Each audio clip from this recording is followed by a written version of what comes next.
Hello, hello, hello. Ó ga jù. Nǹkan tá a tún rí gbọ́ sí ni pé wọ́n ní Naomi sọ pé ó dàbí pé òun fẹ́ quit marriage òun pẹ̀lú kábíyèsí. Ó ní eléyìí lágbára. Ó ló dàbí pé òun ò lè bí ẹ̀ mọ́.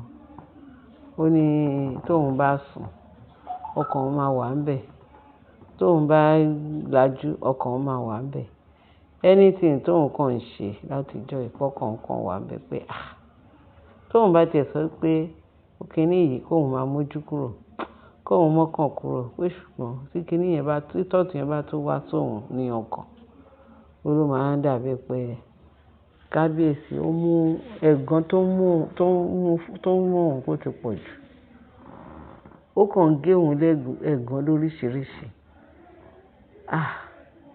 Pé ó fẹ́ decide, ó ló decide pé òun fẹ́ quit kúrò nù mẹ́ẹ̀sì torí kábíyèsí ń mẹ́ẹ̀sì òun gidi gan.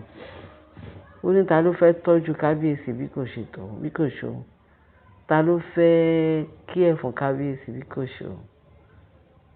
Wọ́n ní ó sọ fún kábíyèsí pé ó dàbí pé òun fẹ́ quit marriage yẹn.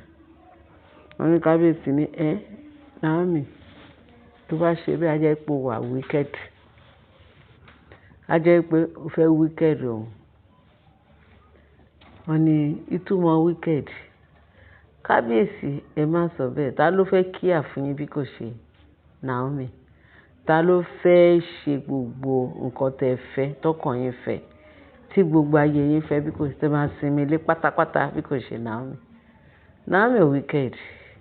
Kẹ́yìn náà ṣírò ara yín, kẹ́ ṣírò gbogbo nǹkan tí ẹ ti ṣe fún Naomi. Naomi torí ó ti fi tìtorí tiyín, ó ti jẹ ìyà. Ó jẹ ìyà. Ó jẹ ìgbẹ́ nítorí insult. Nítorí pé òun nífẹ̀ẹ́ yín gidi gan. Nítorí náà, báwo lẹ ṣe máa lóhùn wicked? Ó lóun wá lọ bá Pastor Eze pé báyìí. Kábíyèsí ó tún wò òun sùn, ó tún lọ fẹ́ ìyàwó.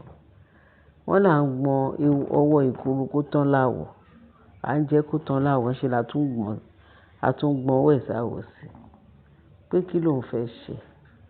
Wọ́n ní Pastor Eze sọ fún un pé adult ni ẹ́, àgbàlagbà ni ẹ́, ó mọ̀ ọ̀tún tí mo sì.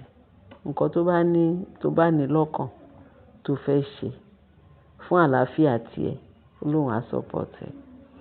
Pé ṣùgbọ́n òun ò lè ever sọ fún ẹ pé kó fọkọ ẹ lẹ̀, òun ò lè ever sọ fún ẹ pé kó fi ọkọ lẹ̀, láyé òun ò lè ṣe. Òun ò lè tú yìgì. Ibi tó ti máa so yìgì lòun wà. Marriage is for better for worse. Pé Queen Naomi pé jẹ́ kí n sọ kọ́kọ́ fún ẹ. Tó bá yìí nífẹ̀ẹ́ kábíyèsí, padà sọ́dọ̀ ọkọ ẹ. Kó mọ̀ pé àgbélébùú ẹ̀ ní kó rù. Pé ṣùgbọ́n nǹkan tó bá decide láti fún ara ẹ lálàáfíà, ó ní òun á support ẹ. Nítorí àlàáfíà, òun lògùn ọrọ̀ o. Àlàáfíà ẹ ni mo fẹ́. Ṣùgbọ́n ẹ sọ àsọyépọ̀ pẹ̀lú kábíyèsí. Wọ́n ní Queen Naomi ní kò sí àsọyépọ̀ kankan tóun àti kábíyèsí fẹ́ sọ.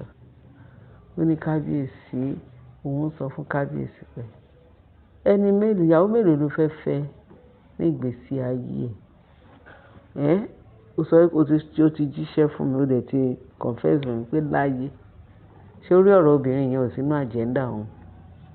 Òun dẹ̀ make sure pé òun máa tọ́jú ẹ̀. Enough is enough. Pé gbogbo bí kábíyèsí ṣe sọ every heaven and earth fún òun. Pé kábíyèsí tún padà. Ó tún lọ mú obìnrin, ó tún lọ fún obìnrin lóyún ní kọ̀rọ̀, ó tún mú wá sáàfin. Láti fi ṣe kíni? Ṣé láti tù mí nínú ni àbí láti fi bá mi jà àbí láti sọ fún mi pé nǹkan tí mo bá fẹ́ ṣe ni mo fẹ́ ṣe? Pé mo dẹ̀ ti decide nǹkan tí mo fẹ́ ṣe. Pé kí wá ní ìtumọ̀ eléyìí tó wá sọ fún mi pé mo wicked. Èmi ò wicked o. Pé mi ò wicked rárá. Pé therefore kábíyèsí ẹ jọ̀ọ́ mo fi Ọlọ́run bẹ̀ yín. Òun ò ṣe mọ́, àsìkò ti tó tóun fẹ́ U-turn.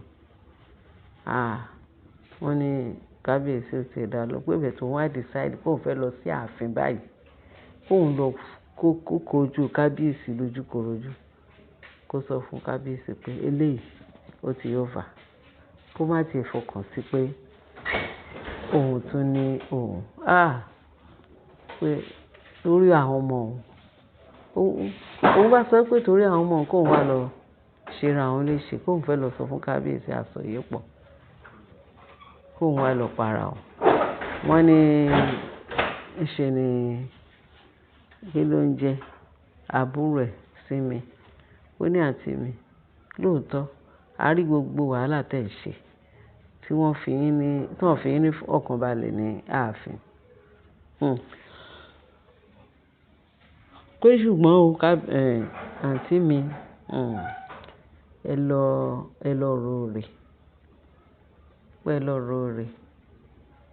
Ó ní kábíyèsí Naomi láti máa dá sí mi lóhùn pé kí lòun tún fẹ́ rò. Tóun bá ní ó di ìyàwó 8 tí kábíyèsí ti fẹ́. Ó di 7 tó ti fẹ́ lé òun. Mọ́ òun ti di 8. Pé kí ni irú ìgbésí ayé wo nìyẹn? Ṣé ó fẹ́ kí ọkàn òun pé tóun bá pé wàhálà yẹn túbọ̀ ń pọ̀ sí ni. Òun ò wá lẹ́mi, òun ò lágbára ẹ̀. Òun manage ìfẹ́ kábíyèsí pé ó ti promise òun pé kò sóbìnrin ní ọ̀dọ̀ òun. Tó bá tẹ̀ jẹ́ pé mi díẹ̀ náà ni ló ti ẹ̀ fẹ́. Ókè ẹ tẹ̀ jẹ́ ká tiẹ̀ sọ wípé àwọn àtọ̀ àti wà láàfin. À ń sọ bí wàhálà yẹn ti pọ̀ jù. Kábíyèsí dẹ̀ ti promise òun pé gbogbo wàhálà tó ń fún òun Naomi pé máa lé wọn kúrò láàfin. Torí wọ́n kọ̀, wọn ò fi ẹ́ lọ́kàn balẹ̀. Òun á gbọn gbogbo wọn nígbẹ̀. Pé sẹ́ẹ̀dì tí kábíyèsí máa fi fulfill promise ẹ̀, níṣe ló tún lọ mú wọn pọ̀ sí. Ó ní torí ẹ̀. Ó lọ́kàn òun ò lélẹ̀ kí kábíyèsí kó má lọ kú before age òun. Pé eléyìí ti lágbára jù òun lọ. Nǹkan tá a gbọ́ nìyẹn, tá a rí gbọ́ nínú íńtánẹ́ẹ̀tì. Àwa ti ṣe eléyìí sí ẹ̀yin èèyàn mi. Ó lágbára o. Ó ló lágbára. Ṣá máa ní kí Naomi forí tì ní. Tí wọ́n káà tó fira wọn sí ipò Naomi. Tó bá tẹ̀ jẹ́ pé kábíyèsí sọ pé kí Naomi máa fẹ́. But since yẹ pé agbára ẹ̀ wá gbé láti dúró sáàfin. Ó dá dúró sáàkúrẹ́ máa fẹ́. Nítorí àwọn ọmọ ẹ̀. Kẹ́mi ẹ̀ léegun kó lè ráyè tọ́jú àwọn ọmọ mi. Tó bá tẹ̀ jì yẹn náà ókè. Naomi ọkàn abalẹ̀. Kì í ṣe pé Naomi sọ pé òun ò ṣe orogún. Orogún ti wà already. But kó jẹ́ kí Naomi sinmi ẹ̀dọ̀. Kì í ṣe dandan kó wá sáàfin. Eléyìí lágbára. Ẹ̀yin èèyàn ẹ bá fi ọ̀rọ̀ jómi torí ọ̀rọ̀. Kí ẹ bá dá sí ọ̀rọ̀ yìí. Torí ọ̀rọ̀ yìí ó sú ni lẹ́nu. Ó sọ sí ni lẹ́nu, ó tún buyọ̀ sí. Ẹ bá wa dá sí. Ẹ̀yin èèyàn mi. Mo fi títóbi Ọlọ́run mo fi bẹ̀ yín. Ẹ bá share, ẹ bá like, ẹ bá subscribe. Kẹ́ bá fi ìtókù sí comment section. Ẹ bá dá sọ̀rọ̀ yìí. Torí eléyìí lágbára. Mo mọ̀ pé ẹ̀yin èèyàn mi. Àwọn èèyàn mi tó silent kẹ́jọ. Ẹ máa bọ́ bí ẹ ṣe fẹ́ dá sí ọ̀rọ̀ yìí. Because mo mọ̀ pé advice yín òun lájọ fi ń ṣiṣẹ́ papọ̀. Tógo bá jẹ́ tọ Ọlọ́run àbọ̀ Ọlọ́run adájú lórí ẹ̀. Ọgbọ́n ìmọ̀ ọ̀nà tí òye yín tẹ fi ń dá sí ọ̀rọ̀ yìí tẹ̀ ń fún àwa ní làákàyè. Làákàyè náà Ọlọ́run ò ní gbà ó. Orúkọ tí Baba àti Ọmọ àti ti Ẹ̀mí mọ́. Jésù Olúwa wa. Amen. Ẹ ṣé gan bẹ́ẹ̀ ṣe tẹ́tí sí wa. Láyọ̀.